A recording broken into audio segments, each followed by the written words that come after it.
Would you even believe that at this point in time I have not done a top favorite NES games video? That's probably because the NES has one of the most widely talked about, biggest libraries in retro gaming history. There's no way that most of these picks aren't going to be obvious to a lot of viewers, but people often ask me what my favorites are, so I figure I might as well. And to be perfectly clear, these are just my personal favorites. So if you're interested in trying out the NES, these are games that I would personally consider to be essential. Number 20, Palamidi Z. Immediately I'm starting off with something that's probably a surprising pick. But I absolutely want to vouch for this game because it's a fantastic little puzzler. I only recently played this game for the first time and I was taken back by how good it is. As a longtime veteran of the NES console, finding a gem like this nowadays is a rare treat for me. You've probably never heard of it before because, well, the title sucks. Hey, marketing is important. Palamidi Z just isn't a good name for a puzzle game. The concept is really simple and it deserves a place alongside classic puzzle games like Dr. Mario and Tetris. The fact that not a lot of people know about it makes me especially fond of it. I can totally understand if you choose Dr. Mario over this one, but I just like that it's a hidden, secret little game that only you and your friends know about. And all the people watching this video now too, I guess. Oops. Number 19, Bucky Ohare.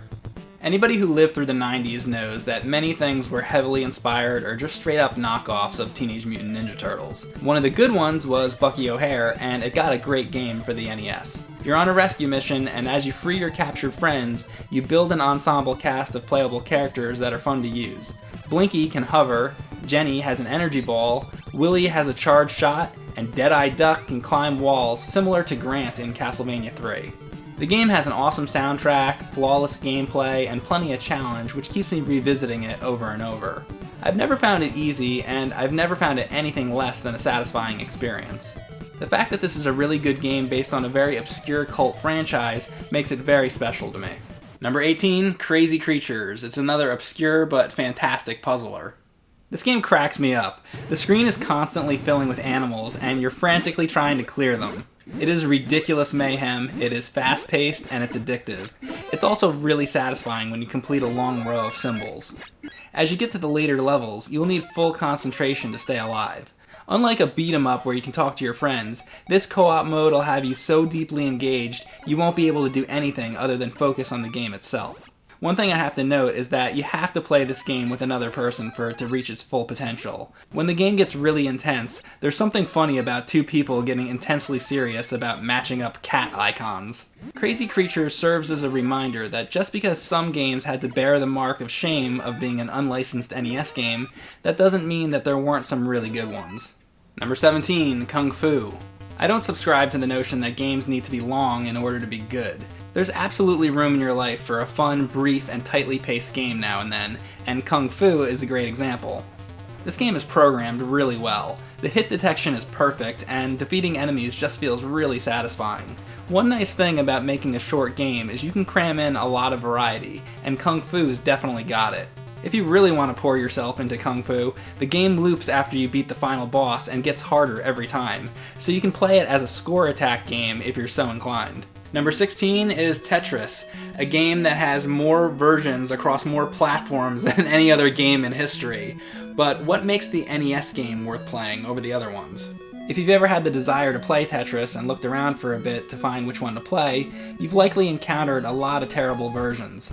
A lot of them have crummy graphics or controls, or the music and sound effects suck, or they introduce gimmicks that don't make the game better. I'm not against mobile games, but there's no way you can possibly make a good Tetris game with a phone touchscreen. Anything besides a good D-pad is really not suitable to play Tetris with. NES Tetris alongside the Game Boy version are what you want to reach out for when you want a pure, perfect Tetris experience. You're playing it on an NES, so you have a perfect controller to use for this kind of game. The graphics are good, the sound is good, everything about it is solid. One common feature in modern Tetris games is the ability to hold a piece and save it for later. This game doesn't have that, and if you're used to piece holding, you might think this version sucks. On the other hand, let's face it, piece holding is a crutch. It's designed to make the game easier. NES Tetris is a rock. It's always going to be a good game no matter how times change or how many versions of Tetris come out. This is the version of Tetris that'll stand the test of time.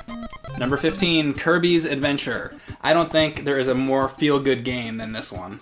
It was made by HAL Laboratories, and they knew exactly the market they were catering to. This is an easygoing, soothing game, aimed towards players that were most likely turned off by Ninja Gaiden. What makes the game great is being able to absorb the powers of your enemies and experience new ways to play. Kirbys Adventure is less about trying to find the most optimal strategy, and more about choosing what powers you enjoy using the most. The previous game in the series, Kirby's Dream Land on the Game Boy, didn't have the power copying feature, so Kirbys Adventure was the sequel that drastically reinvented the game and made it immensely better. If only more sequels could pull off what Kirbys Adventure did.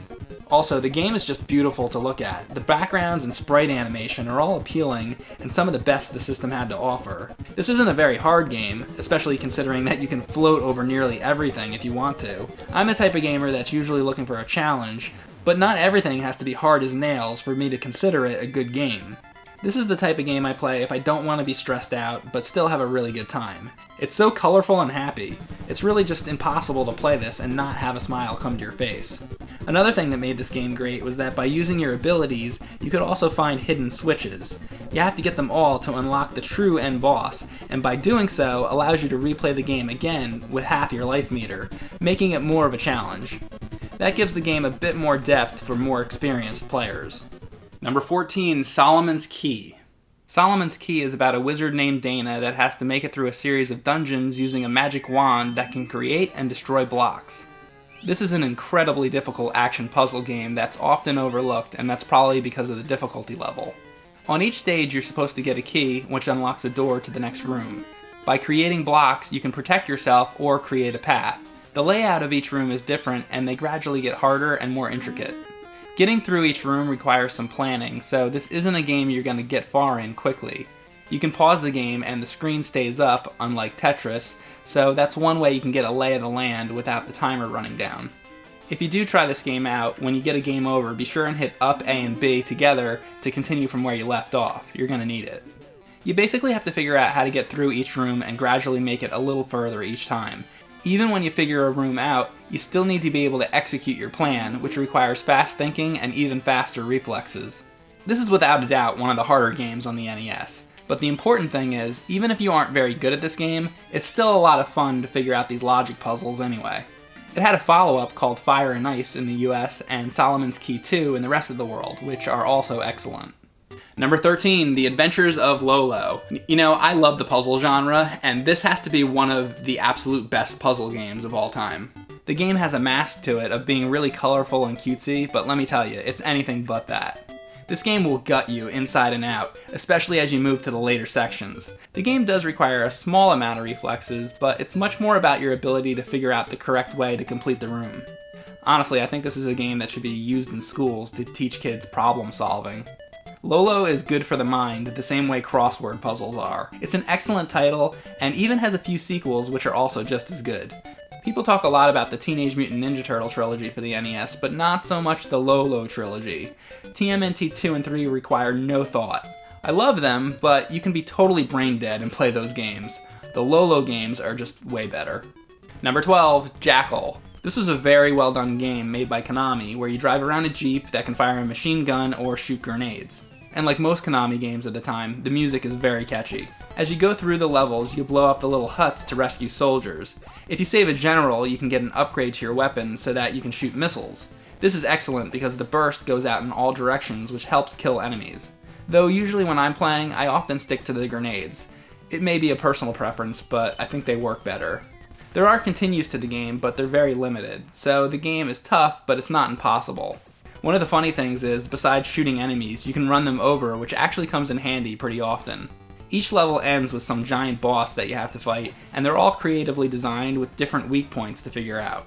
Again, this probably wouldn't make my list as a single-player game, but as a co-op experience, it doesn't get much better than this. Number 11, Castlevania. Of all the games that we've talked about on the channel, this has to be something that we've probably discussed the most. You take a game intended to be an homage to classic horror movies and monsters, which lets you take control of an awesome badass with cool weapons, throw in an amazing soundtrack, and make the gameplay extremely difficult, and it's almost like somebody made a game specifically for me. Castlevania is another one of those games that I like because it's rewarding to beat something that's so challenging.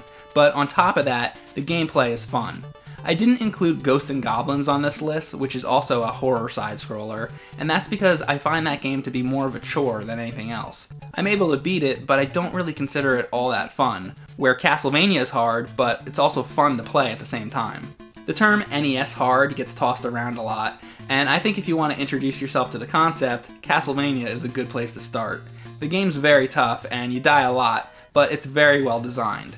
It's not a punishing, unfair experience like so many tough NES games like the first Ninja Gaiden. I think some people skip the original because the graphics are admittedly a little bit ugly, especially considering the rest of the franchise's standards, but this is definitely not the Castlevania game to skip. Number 10, Zelda 2.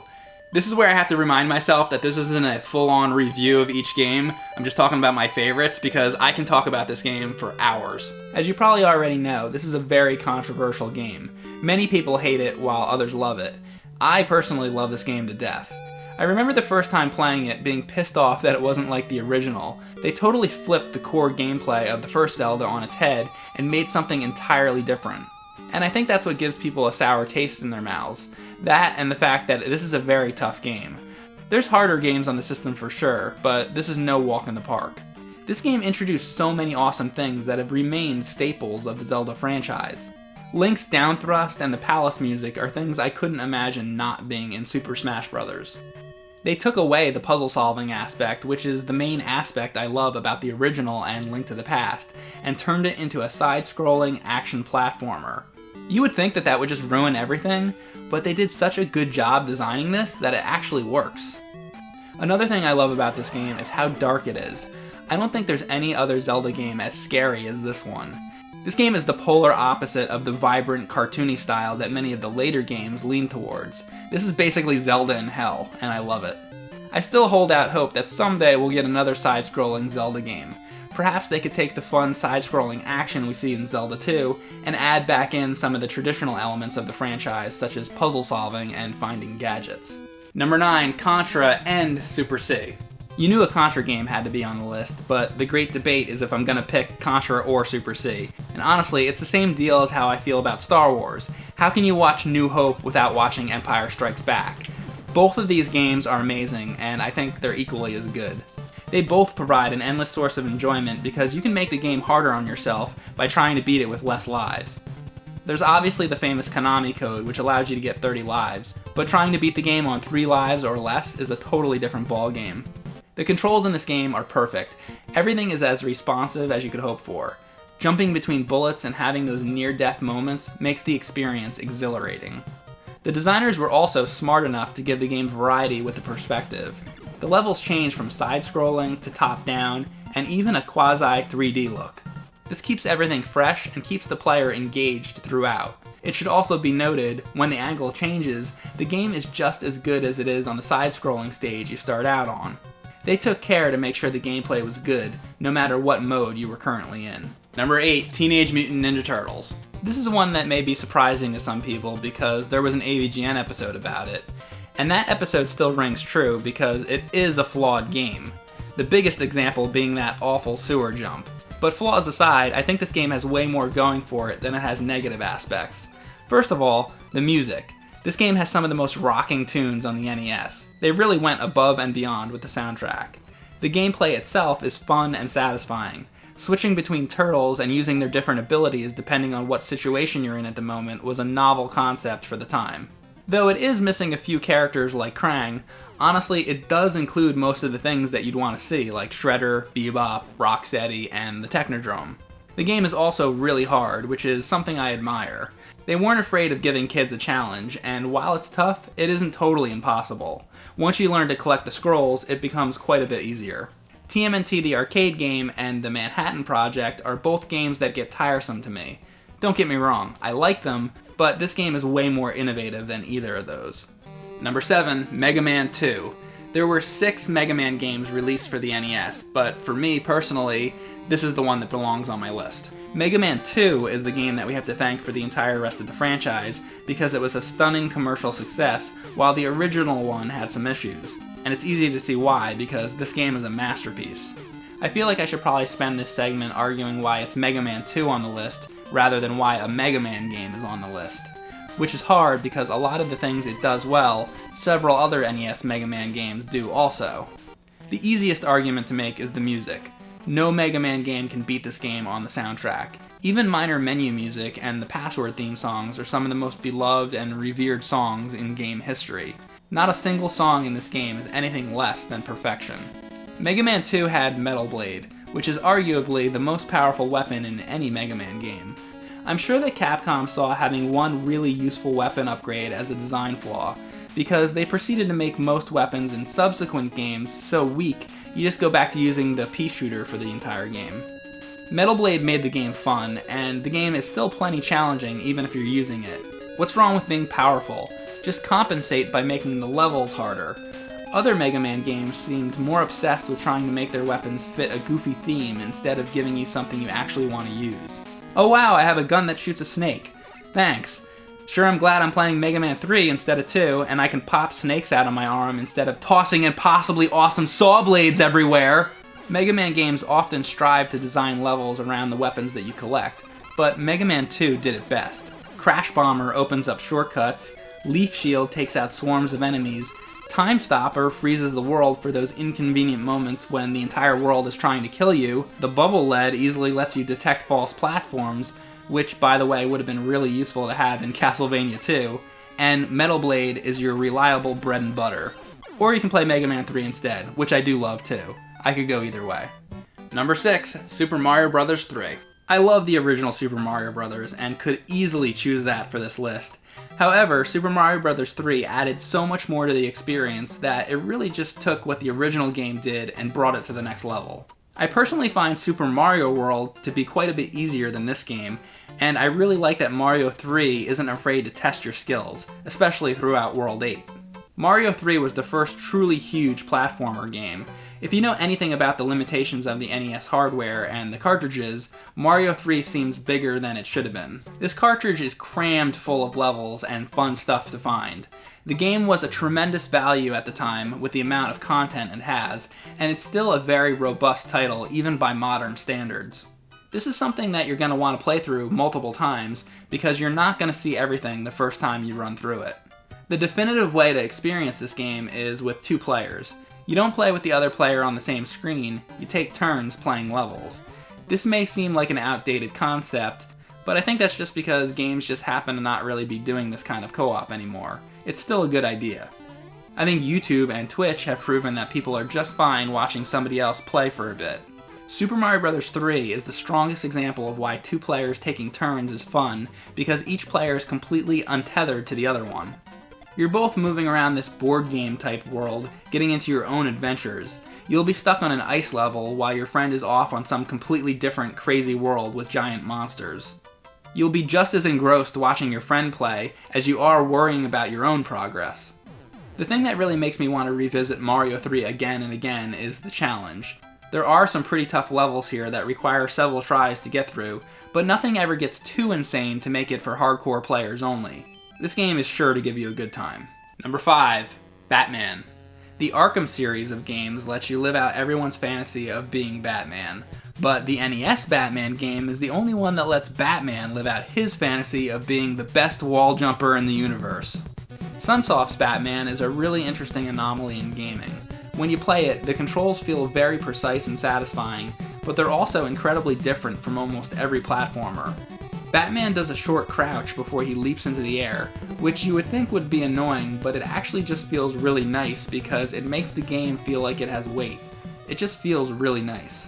You jump with A, you push against the wall, you press the A button again, Batman pauses briefly to turn around, and then he jumps off the wall in the opposite direction. Behold, the greatest wall jumping mechanic in game history, and this game has brilliant wall jumping puzzles because of it. Not enough games have utilized these same wall jumping mechanics. In 30 years since this game was released, the only game that really comes close is Shovel Knight's Spectre of Torment, which is amazing, I should add. Punching is really fun because you can wail on the button and obliterate enemies quickly. Batarangs are great because you have to use strategy of positioning Batman the right distance away from the target to hit them at the apex of its arc to score extra damage. The point I'm trying to make is that when a game has excellent controls, and then the levels are built to make use of those excellent controls, it's really difficult at that point to have a bad game. Other highlights, I think Sunsoft's Batman has the best color composition of any NES game that exists. The entire game is bright, vibrant colors of every hue against black backgrounds. It's a rainbow of darkness, and that is awesome. The game is gorgeous, and somehow, simultaneously, does both the movie it's based on and the comics justice at the same time. Also, the music is insanely good, and it's really challenging in good ways. I need to cut myself off here because I could talk about this game for an hour. Number 4, Mike Tyson's Punch-Out! Mike Tyson's Punch-Out! Is a game with pretty wide appeal, and it's not difficult to understand why so many people like this game. It's got fairly simple controls, and its trial and error gameplay is perfectly complemented by a masterfully designed learning curve. Punch-Out! Succeeds because it makes almost no attempt to be a realistic boxing simulator. It certainly has all the elements of an exciting boxing match, throwing and dodging punches, the teeth-gritting struggle to whittle down your opponent's strength, and the breathless suspense of the knockdown count. But at the end of the day, this game is a straight-up cartoon version of boxing. And that's what makes it fun. It's a video game first. Each character is memorable not just because of their visual design or dialogue, they live in your memory as a series of iconic attack patterns and signature moves. This game is a wonderful example of how video games as an art form can create characters based on how they behave and how it feels to interact with that behavior. Everyone remembers Bald Bull's charge just as much as they remember Bald Bull himself. 30 years later, being able to defeat Mike Tyson is still one of the most widely respected video game achievements. Everyone who considers himself a gaming connoisseur should definitely have that notch on their belt. Number 3, DuckTales. Now, it's probably not a surprise to you that I have this game on my list, but it might be a little shocking to you how high I ranked it. And that's mainly because this is just a game that makes me happy. From the second I pop this game in to the time I beat it, I'm enjoying the experience. Every single time I start this game, I'm instantly transported back to the late 80s when the most important thing on my mind was the Disney afternoon. You could say that I'm wearing nostalgia goggles choosing this one, but I'm gonna say I have on quality goggles because this game rocks. The moon level music is regarded as one of the best tracks on the entire console.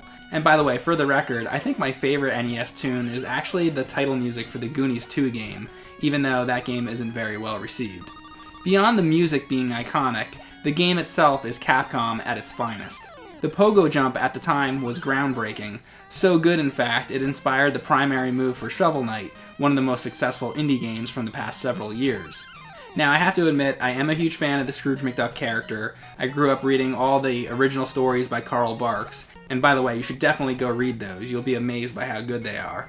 But I had to ask myself if that fact slanted my judgment on this being such a great game. But with that said, I know many others rank this game very highly as well, so I can't be too off base. Like most Capcom games from this era, it was very well executed.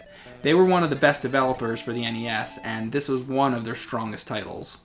Number 2, Ninja Gaiden 3. I've always loved the Ninja Gaiden games since I was a kid. When I was young, I only owned the original and I was never able to beat it.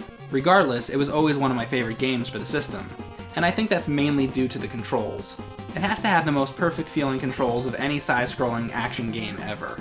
Everything you do is satisfying. Wall jumping, flipping through the air, slashing at enemies, and using magic attacks just feels perfect.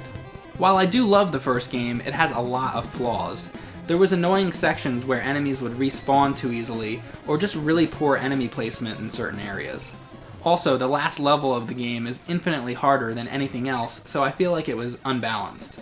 The Ninja Gaiden series had the modest goal of letting 80s kids live out the fantasy of being a ninja, and the third installment is where this dream was truly realized. Ninja Gaiden 3 fixed all the issues of the previous installments and retained the same great gameplay. It also has perfect enemy placement and level design. When you get good at the game, it just all feels seamless. It's this high on my list because I have fun every single time I play it. I find myself drawn to this game, always wanting to play it over and over. Before we get to number 1, I do want to mention Metroid. I love Metroid, and I would put it on the list, except I prefer to play Metroid with a map, so I always go for Metroid Zero Mission, which is on Game Boy Advance. So that's why Metroid isn't on my list, if you're wondering. There are many other games that I love for the system. Double Dragon, Star Tropics, Life Force, and many, many others. But that's the tough thing about making a list like this. There's still plenty of great titles out there, But let's get to my number 1. This will come as no surprise to anybody. Number 1, The Legend of Zelda. I have talked about how The Legend of Zelda is my favorite game quite a bit. It's pretty much part of my identity at this point, and I'm perfectly fine with that because this is and will always be one of the most important video games ever made. And I want you to consider Zelda with some historical context. Sword and sorcery games had certainly been attempted prior to this point, but they really hadn't hit the mark in ways that audiences really craved. Something was always missing, and something was always off. When this game came out, it was doing many things that no game had successfully executed before, and things we hoped games eventually would. Our fantasies finally came true. This is a game that tosses you into a vibrant, unique world and lets you explore it any way you want. And when you explore, you get rewarded with things that you actually enjoy finding. This was an adventure game where treasures aren't just useless trinkets that give you points, they're new toys to play with that open up new possibilities and make you more powerful. The game introduced puzzle solving to advance through dungeons, and that's the aspect that I like the most. I have a natural fondness for puzzle solving, and that's the same reason I love Adventures of Lolo. But putting puzzle solving into the context of an adventure game is like mixing peanut butter with chocolate. They're better together than the sum of their parts. This game is so brilliant that every generation of the game industry since looked back to it for inspiration and reference. We've seen so many games since strive to capture Zelda's mechanics of finding upgrades that allow you to access new areas, or solving puzzles to advance through a level. Even today, developers are looking back to The Legend of Zelda again and finding more aspects to try to live up to, such as the modern push for more open-ended exploration and letting the player get lost instead of holding their hand. This little gold cartridge is the holy relic of video gaming. Also, you have to consider my personal history. Prior to Zelda coming out, I had only played arcade games and the Atari 2600. Atari games in particular trained me to make up my own story for the game in my head, and Zelda was an entire world for me to do that in. It blew my mind, and it was the exact game I was looking for, and it still is. This game has stayed my number 1 throughout the years because of the additional challenges that are possible with it, like doing a 3-heart only challenge or a swordless run. And even more recently, there's a Zelda randomizer, so it seems that the fun that can be had with the original Zelda is endless.